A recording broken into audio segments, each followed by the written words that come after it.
The frustration of LA Kings fans continues to grow. Is this upcoming group of games a make or break stretch for Jim Hiller? That and more on this fan feedback edition of Locked On LA Kings.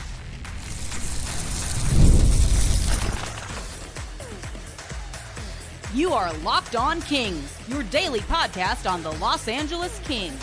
Part of the Locked On Podcast Network, your team every day.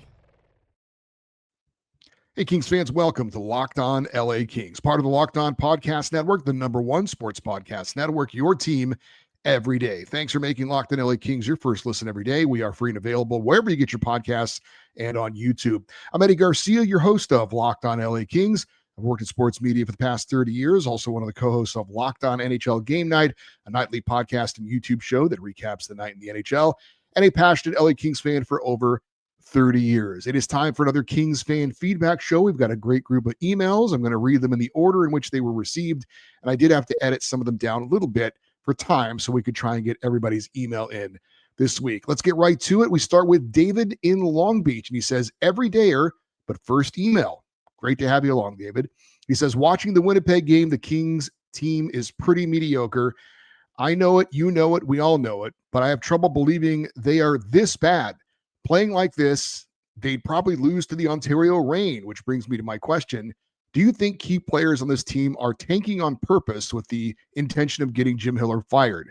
With the no situation and now the Trevor Moore stuff looking eerily similar, it has me wondering. I saw stuff against the Sharks that had me questioning too. That wide open goal shot by Byfield missed. I could have scored on that. Anyway, regardless, I still watch and torture myself. Keep up the great show. And that was David in Long Beach. No, David, I do not believe the players are tanking on purpose to get Jim Hiller fired. They were bad in that Winnipeg game, which you were watching when you wrote this email. Certainly, I did think that they've played a lot better and a lot harder against the Stars and the Golden Knights. Unfortunately, the Kings seem to be in a funk right now. Maybe firing Jim Hiller could be the thing that gets them out of it, but we shall see. Vincent in Burbank checks in. He says they need to fire Jim Hiller. Absolutely. After that absolutely atrocious performance against the Jets, our power play and penalty kills suck, and our defensive play is just not it. If we want to make any noise in the playoffs, Hiller needs to be fired and trades need to be made. Love the pod, Eddie. And that was Vincent in Burbank. Again, love that you guys have a place to vent after upsetting performances and disappointments, in that game against the Jets was awful. But they have played better of late. But again, that was a really bad performance, especially considering the opponent and what that team was going through at the time. Orlando in LA says, yes, Eddie. Where was that Oilers game effort against the Jets? That's the most frustrating part. And a very brief note from Orlando in LA. I understand that every team's going to have its ups and downs. And I get that maybe, I could understand why the Kings would be more fired up and ready to play against the Oilers than maybe the Jets. But with the way the Kings are playing right now and the situation they're in, I mean, they have to be playing at their highest level, game in and game out, to try and get out of what they're in right now. So, like I said, I understand you're up for some opponents and maybe not as up for others. But when you're where the Kings are, there's really no excuse for that performance against Winnipeg. Scott in Simi Valley says, I'm writing this after the Dallas loss. Juice has surprised me this season and not in a positive way. Just a year ago, Kempe was a reliable puck handler and almost like a seventh D-man. This season, Juice has turned it over a ton of crucial times, including overtime. The first Stars goal by Johnston was a good example, with Kempe attempting a low percentage backhand pass to Clark, who was covered very closely. The Stars took it, and we know what happened after that. With all the underachieving we've seen from the Kings this season, I would have never guessed Juice would be losing games for us, but seeing is believing. He's still one heck of a player, but the chronic turnovers need to stop. Thanks, Eddie, and go Kings go. Scott in Simi Valley. I do agree that this past week on the whole was not a great week for Adrian Kempe. That play against Dallas you're talking about in particular, there was also the turnover against the Sharks in overtime. I have noticed it too. He's, as you said, he is still a very good player. I'm hoping maybe he's just trying too hard. He's pressing, he's forcing things, and that's been the story as far as him making those mistakes. We know he's a much better player than that. Ryan in Moore Park started off by offering me condolences for my Steelers. Thank you, Ryan. I appreciate that. It is a little disheartening that my two favorite teams, the Steelers and Kings, are currently 0 for 12 in their last 12 playoff games. And I know my guy, LA King Steve, shares my pain on that. But anyway, Ryan says, I just watched the Dallas game. I'm starting to feel depressed, dejected, and disappointed. We did a lot of things right in that game, and it feels hard to blame any one player for what happened. Glad to see Quentin Byfield heating up, though. On the bright side, the Ducks are terrible again. I'm very happy about that. I hope they drown in their pond. And that was Ryan in Moore Park. Yes, Ryan, it's called Schadenfreude. It is taking pleasure in the misery of others. I think that's a very good thing when it's in a sports, sports setting, if you will. But we got back-to-back games against the Ducks coming up, and we can hopefully add to their misery. I think the Kings have to at least split those two games. Jonathan in Germany checking in. He says, I can't believe I have to send in another email about my frustration, but I have to. The Kings season has been pure inconsistency at its best. Recent examples have been blowing all the momentum from the wins against Anaheim, the wins against Minnesota, and the win against Edmonton over the next games. I don't even think I've seen the team play so inconsistent as the Kings are right now.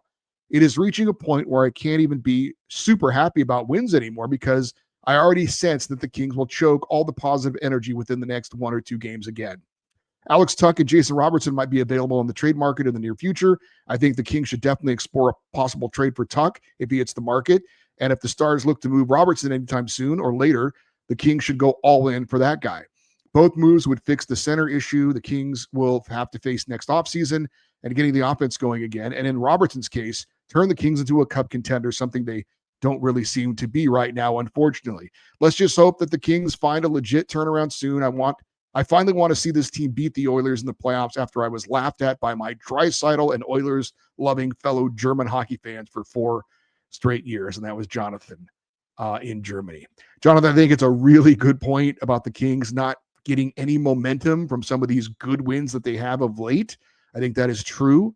I will say Jason Robertson's a hell of a player. I would love to have him. Alex Tuck is a very good player, but they're both wingers. So I don't think that they would. I think Tuck maybe has played some center, but most of the time those two guys are wingers. So unfortunately, if the Kings were to get them, while I think they would help the offense, that would not be a solution for the center position going forward.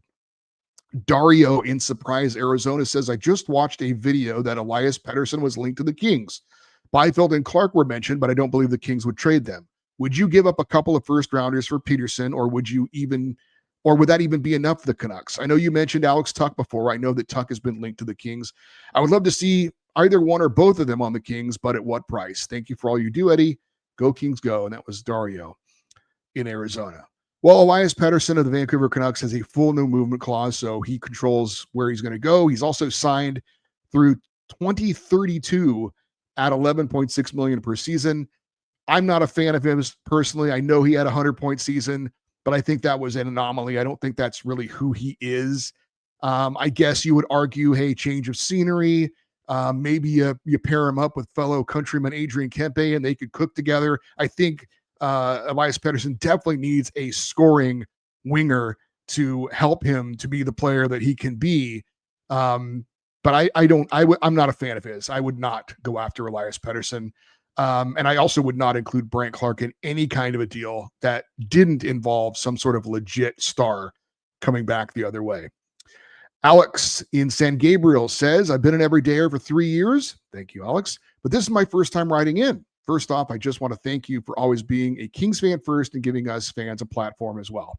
I'm sure it gets repetitive reading the same Jim Hiller comments every week, but after watching the Kings post-game press conference with Hiller after the Stars game, his comments and attitude continue to show he's not fit to coach an NHL team. My main problem with him is that week in and week out, he refuses to take an ounce of responsibility or accountability aside from the overused, we just have to be better responses. His smug and arrogant attitude has been on display when replying to the media time and time again since losing to Edmonton in the playoffs last year. Last night, after being asked how it feels to lose 11 of the last 16 games, you could see the shock on his face and the reply with, we're playing well, it's a tough league. We're obviously not playing well when we are losing more than winning, and the record reflects just that. For those that continue to defend Hiller, I encourage all of you to watch this specific interview to see exactly what this guy is about. If the comments from last year's playoffs didn't show that already, we need to change and hold this team to higher standards. Firing Hiller and the coaching staff is a good start. And that was Alex in San Gabriel. Look, there's no doubt last year in the playoffs, after some of those tough losses, that Jim Hiller did not handle some of the questions very well. I criticized him for that. And he needs to be better than that. I understand he's, hasn't been a head coach for a long time, but he was out of line last year in the playoffs. As far as his responses after these games, I have said I understand where he's coming from. It is a tough league, especially this year. There's no really easy games. And he's not wrong. I think the team is playing well. And ultimately, he just has to say that they got to stick with it and hope that they eventually come out of it. But I certainly understand, fans being tired of just hearing that and not seeing the results. And at some point, he absolutely does have to be held accountable. Are the next group of games crucial for the LA Kings and Jim Hiller? We'll get into that next here on Locked On LA Kings, your team every day. If you've ever hired someone who looked good on paper but wasn't the right fit, you know how important that is. When you want candidates who truly match what you're looking for, trust Indeed sponsored jobs. Stop struggling to get your job post seen on other sites. Indeed sponsored jobs put your post at the top of the page and helps you reach the right candidates faster. Indeed sponsored jobs helps you your listing stand out and reach quality candidates faster. Sponsored jobs boost your post to people who are the best match for your role, and that makes the real difference. According to Indeed data, sponsored jobs posted directly on Indeed are 90% more likely to hire than non-sponsored jobs, spending more time interviewing candidates who check all your boxes with less stress, less time, and more results using Indeed's sponsored jobs. Listeners of this show get a $75 sponsored job credit to give your job the premium placement it deserves at Indeed.com/lockedon. Just go to Indeed.com/lockedon right now. Support this show by saying you heard about Indeed on this podcast. Terms and conditions apply. Hiring, do it the right way with Indeed.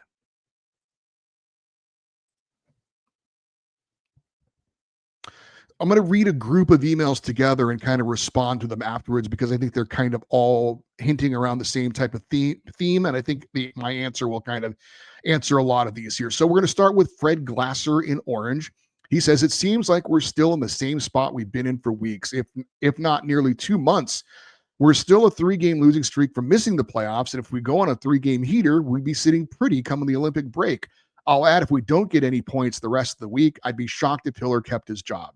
Last season, besides being almost invincible at home, our team's record when leading after 40 minutes was a single loss. I never imagined there'd be so many third-period collapses when leading. I couldn't even imagine that the team that had 105 points in mid-April in 2025, which is strikingly similar to today's team, would be struggling. If Helene Elliott, who knows more about hockey than just about anyone, has called for Hiller's ouster, then I defer to her, unless we go on that 3-game heater I mentioned above. And that was Fred Glasser in Orange. Darren in Orange County says, I sent in an email a week ago after the overtime game against the Sharks. The Kings offense is stagnant. No goals in the second period in 8 games this year. Kemper gets hung out to dry again. The way this team plays in overtime is unforgivable. Hiller needs to go. I just can't watch this train wreck anymore. Regime change is needed now. And again, that was Darren in Orange County. Patrick in Albania says, might be in the minority here unless there's a coach out there that's great and you're afraid someone else will grab him. I think it's too late for a new coach for this season. I say play it out and hire a new coach next season. A new coach puts in a new system. I feel it's too late for this season unless there's a guy available now that you feel is a must-have for seasons to follow. Love the show, Patrick in Albania. Brian number 1 in Huntington Beach. I love the number 1 because there's 2 of them. He says, I can't believe Ken Holland doesn't understand that something needs to change, but I think he is biding his time and will make change to the team during the offseason, and that includes firing Jim Hiller. At this point, no coaching change or drastic move is going to help this team, so why bother? And as for QB and Clark, I feel really bad for them. QB is being forced into an Anze Kopitar mold instead of letting him be himself, and Clark's development is being blocked by Doughty, who has shown more excitement about the Olympics than the Kings season. Thanks for another great week of shows, and go Kings go. Brian number 1 in Huntington Beach. Karen in Valencia says, well, another week of the same efforts and maddening results. I was happy to see that Kempe and Anderson finally spoke up about things being off. I don't see any other option than to let Hiller go. If that ends up being with worse results, so be it. I'd rather start anew than continue to watch this team grow more and more disappointed after each loss. Do you think there's any chance that they will make a change? Side note, sorry for your Steelers and wife's Chargers. Rough weekend. And that was Karen in Valencia. Yes, that was a rough football weekend for the Garcia household. Okay. I think the next 5 games are absolutely crucial for the Kings and Jim Hiller. Twice, Rangers, Blues, Blue Jackets. All of those teams are currently below the Kings in the overall standings. I think a minimum of 6 points in those games combined, or you make a change. If the Kings don't get at least 6 points in the next 5 games, I think you have to make a change. And as far as a new coach coming in, I don't know about, drastic X's and O's types of decisions or, overhauling what the Kings are. You can't really do that on the fly. And then you've got the condensed Olympic schedule, and practices, are minimal. So it's just, I don't know that you can implement like a totally new system. I think what we're talking about with a coaching change is changing the mojo, changing the energy in the room, whatever you want to call it. We're looking for something different to make a difference right now. And a new coach could absolutely be it. That different voice, that different attitude. I think there's also a big question of, is this the coach they're getting for now or for the future, or both? The Columbus Blue Jackets are the only NHL team this year that's made a coaching change. They brought in a veteran coach in Rick Bowness. He's just coaching for this season. And then afterwards, they're going to conduct a search for a more permanent head coach. I think maybe the Kings should consider doing something similar. In other words, the Blue Jackets are saying, we're not giving up on this season. We're going to do something to try and change things. But in the end, we'll do an expansive search in the offseason, and we'll go from there, seeing how the rest of this season plays out. I think that's something the Kings might want to consider. Peter in Vail, Colorado says, most discussions of the Kings play this season go something like this. The Kings are a great defensive team. All they have to do is get a little more offense. This conclusion fails to recognize there is a trade-off between offense and defense. The Kings give up a lot of offense in order to prevent chances and play the right way. This stifles the creativity of all the Kings players that have any offensive flair at all. Jim Hiller's role model was Jacques Lemaire, who coached the New Jersey Devils in the 90s and early 2000s. Those Devil teams did win 3 Stanley Cups, but it was during the clutch and grab era where far fewer penalties were being called, and before the 2005 lockout rule changes opened up the game. This strategy will not work in today's game, especially when you have to play teams like Edmonton or Colorado in the playoffs. It may be a hard message for us Kings fans to accept, but if the goal is to win the Stanley Cup rather than just squeak into the playoffs to get revenue from 2 or more home games, then the roster is poorly constructed for today's game, and the strategy needs to change. Listen to the podcast every day. And that was Peter in Colorado. Thank you for your continued viewership and listenership of the podcast.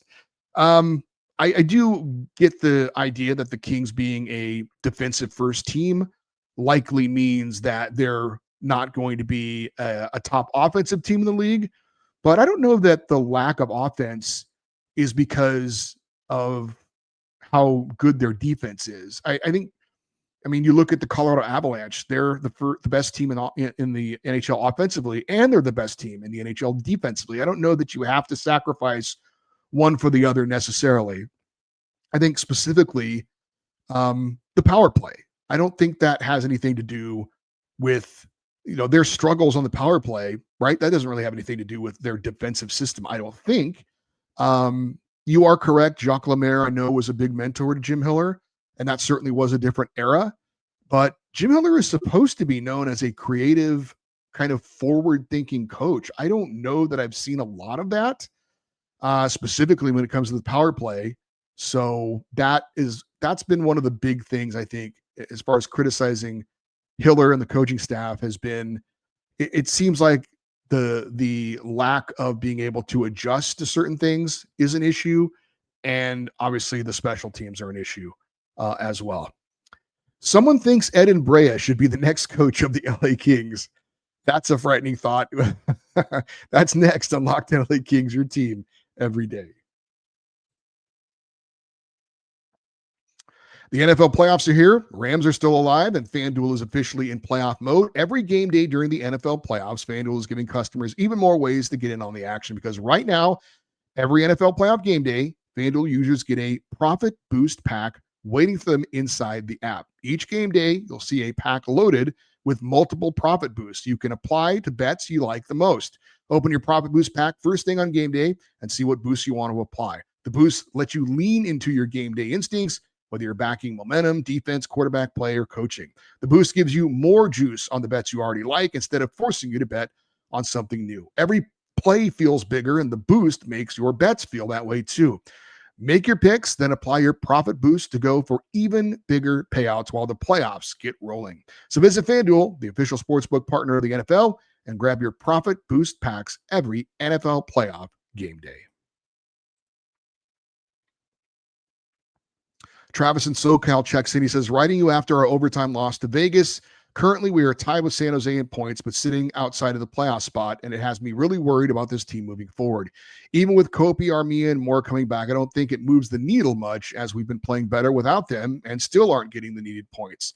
Kopitar is retiring. Doughty is declining rapidly. We need to start stockpiling assets to build for the future. If we continue to lose our place in the standings, I think it would be wise to sell high on players that have done well for us, like Kemper and Fiala, as much as I love both.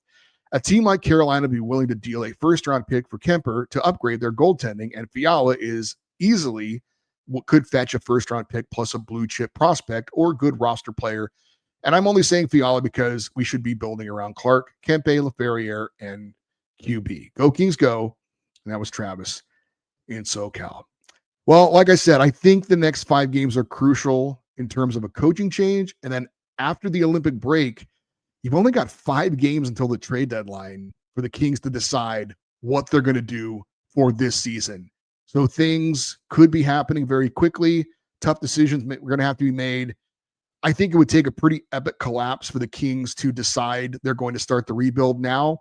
I understand what you're saying, Travis, about, go ahead and starting it. And I get what you're thinking, and I don't necessarily disagree with it. But I think the Kings have already pretty much told us that they are going in for this year, probably one final year. And if it doesn't work, then I think we'll start to see some changes in the offseason. But like I said, I think it would take a pretty monumental collapse for that to happen this season. But we'll see. Things are going to really heat up here in the weeks before the Olympic break and then right afterwards when the trade deadline comes up. Joe Powell in Tampa, Florida says, as always, I watch virtually all your shows and appreciate your insightful commentary, given how you have studied each game this year.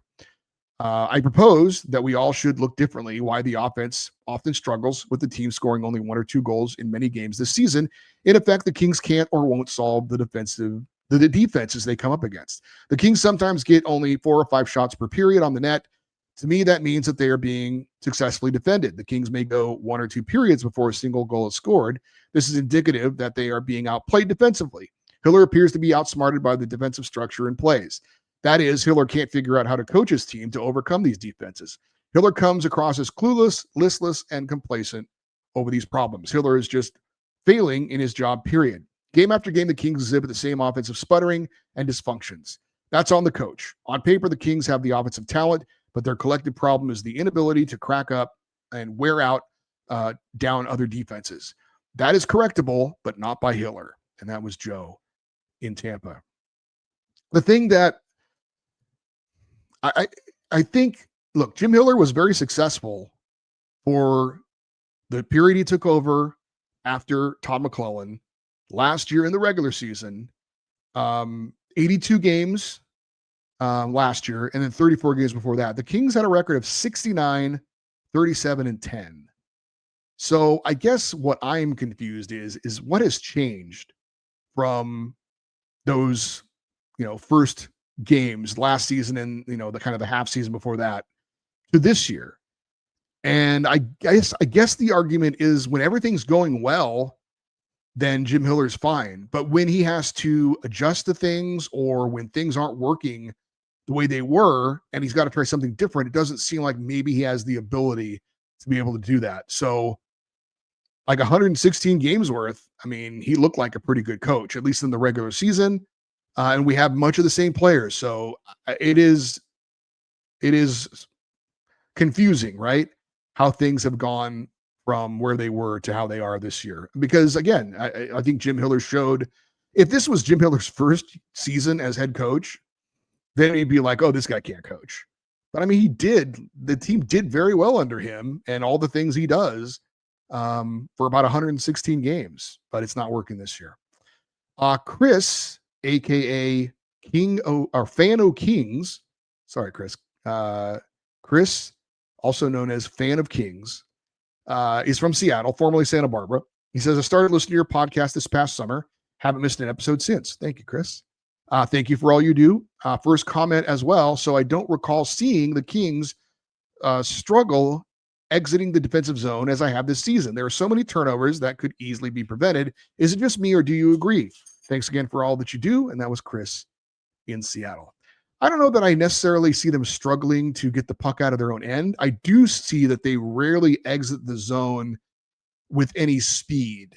It's very rare to see the Kings going from the neutral zone into the attacking zone with any kind of speed. It's, they'll dump it in, or there's kind of a station to station type of passing. They never really have that kind of flow going, unless Brant Clark carries it from end to end or something like that. I think that's what I probably see when the Kings are exiting their zone. It's very, station to station. Like I said, there's no flow to it. It's not like they're going into the attacking zone with any kind of momentum. I think that's what I probably see when the Kings have it in their own zone. So Bill and Winnetka checked in, and he was talking about that Kings rabbit hole I went down where I was talking about all the former Kings and kind of telling you what they were doing. I figured I'd forget a couple of guys, and Bill has named a few players that I did forget. One of them was Cam Talbot, now goalie for the Detroit Red Wings, and I absolutely should have remembered him. Bill also brought up Utah Mammoth defenseman Oli Mata and Vegas Golden Knights defenseman Ben Hutton. Those were a couple of good names. Matt Luff is a great name, but Bill, he's not currently on an NHL roster. So Matt Luff would be on that list of former Kings that are not currently in the NHL. Bill also mentioned Avalanche goalie Scott Wedgwood. He doesn't qualify because he never played a game for the LA Kings. But I'll admit, I actually never knew he was even in the Kings organization. He was coming over in the first Darcy Kemper trade when they traded him to the Coyotes. Wedgwood played 6 games for the Ontario Reign. He then left the next season and is now doing good work in net for the Colorado Avalanche. I had no idea that Scott Wedgwood was ever in the Kings organization. Brian in Michviejo says, I was just as confused as you as to why Drew Doughty started the overtime when clearly Brant Clark is our future. I hope next year Drew moves back to the second pairing and Clark gets moved up to the first. Putting Jacob Moverar out there for 20 seconds makes my head hurt. We could have had a 12 forward out there to help us score, but that makes too much sense. These coaching decisions seem so stupid. We might as well hire Ed and Brea to be our next head coach at this point. Fire Hiller today if the Kings want to make the playoffs. I need a beer. Go Kings go. And that was Brian in Mission Viejo. If you think Jim Hiller's post-game press conference are interesting, I would love to see Ed and Brea's post-game press conferences as the Kings head coach. Okay, actually the Kings in the last game only had 11 forwards that they could play. They couldn't have actually played 12 forwards. You've got Kopi and Moore on IR. Perry and Armia are not. And of course, Perry was away from the team. So the Kings were actually forced to go with that 11-7. And I think they decided we'll put the extra defenseman in there because it's the only player we have to play, just in case, kind of an insurance. If a defenseman were to get hurt, we would at least have this extra player.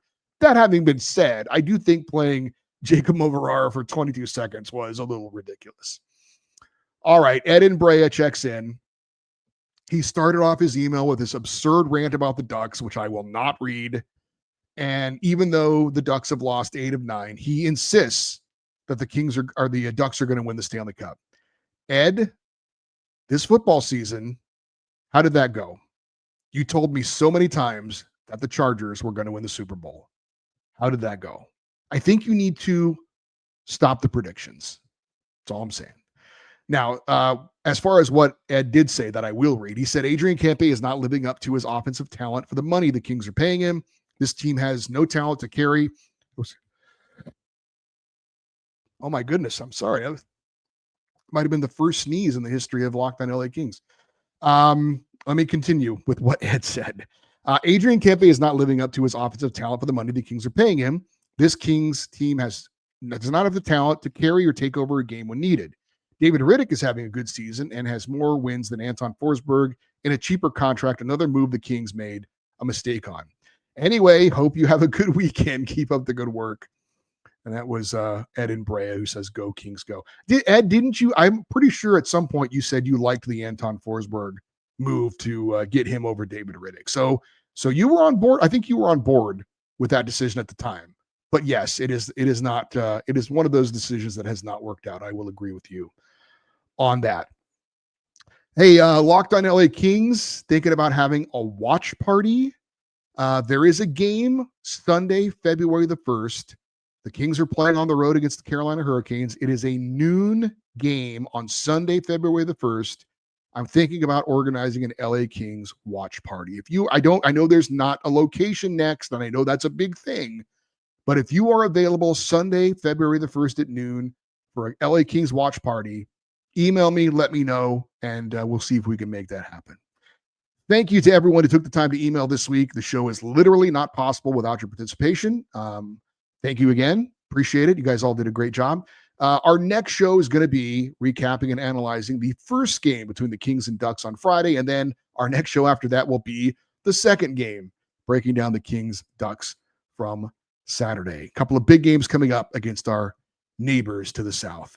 All right, if you want to get an email in for a future feedback show or for any reason, the email address is lockedoneddie@gmail.com. You can always leave your comments in the comment section if you're watching on YouTube as well. Love to be interactive with the show on social media, X, Twitter, Instagram, TikTok. We are at Locked On LA Kings. I'm Eddie Garcia. Thank you for listening and watching Locked On LA Kings, part of the Locked On Podcast Network. Your team every day. Have a great rest of your day. We'll talk to you next time. And as always, go Kings, go.